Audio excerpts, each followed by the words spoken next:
It is April 1770. In the plush boardrooms of London, British East India Company executives are celebrating.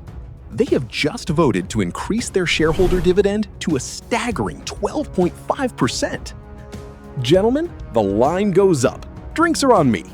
But 5,000 miles away in Bengal, the reality wasn't a spreadsheet. It was a holocaust.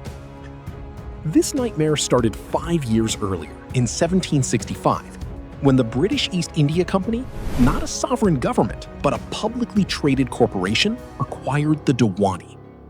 Overnight, a company from London owned the official right to collect taxes in the richest, most fertile Your taxes are province in due, India. now. But sir, I have so little.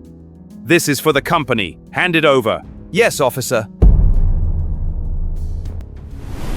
They didn't send bureaucrats to manage the land. They sent mercenaries. Using their private army, they aggressively forced local farmers to rip up the very food crops that kept their children alive. No more food! Plant the indigo! Obey or starve! Please, sir, my family needs food. Plant it now! In place of life-saving rice, they planted cash crops for export, indigo for dye, and opium.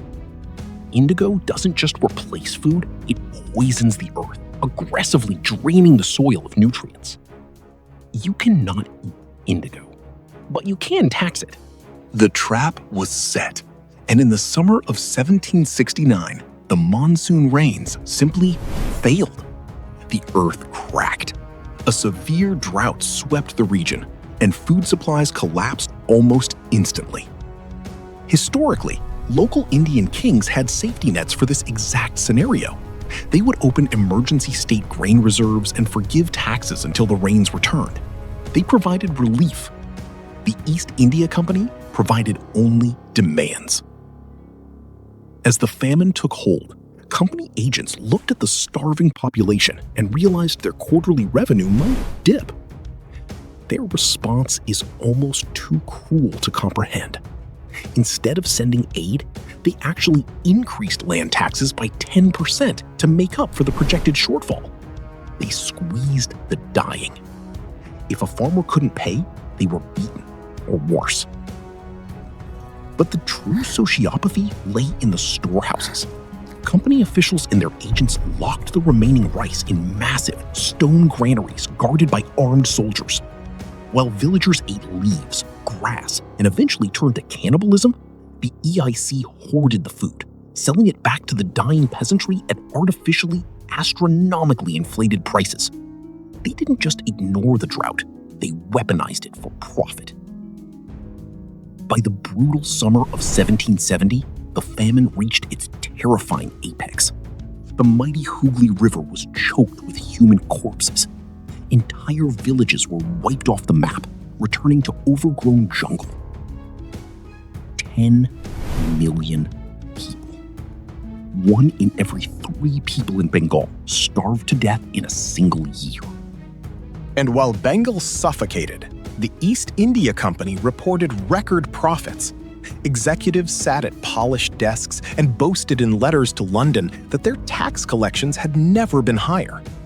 Top official Warren Hastings proudly wrote that revenue was maintained notwithstanding the loss of at least 1/3 of the inhabitants. They stepped over 10 million corpses to ensure their shareholders got their 12.5% dividend. But corporate greed is a cannibal. By 1773, the EIC was facing absolute bankruptcy. Not because they realized the horror of their actions, but because you cannot collect taxes from 10 million dead bodies. The labor force was gone. Panicking, the richest corporation on Earth ran crying to the British government for a bailout. Parliament obliged. This massive, blood-soaked corporate bailout was funded by granting the EIC a monopoly on tea sales in the Americas. Yes, the exact same bailout that paid for the starvation of Bengal led directly to the Boston Tea Party and lit the fuse of the American Revolution. The final powerful turning to a future outlook. The British East India Company proved a terrifying concept to the world, that a chartered corporation could conquer a nation, strip mine its soul, facilitate a mass slaughter, and walk away clean as long as the line went up. It was a flawless, psychopathic business model. Corporate empire was born. And it wouldn't end in India. A century later, European powers would look at this exact blueprint, turn their eyes south, and unleash this colonial machine across the entire continent of Africa.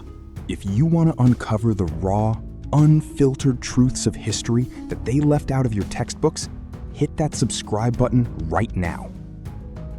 We upload new, animated documentaries every single week. Stay curious and stay questioning.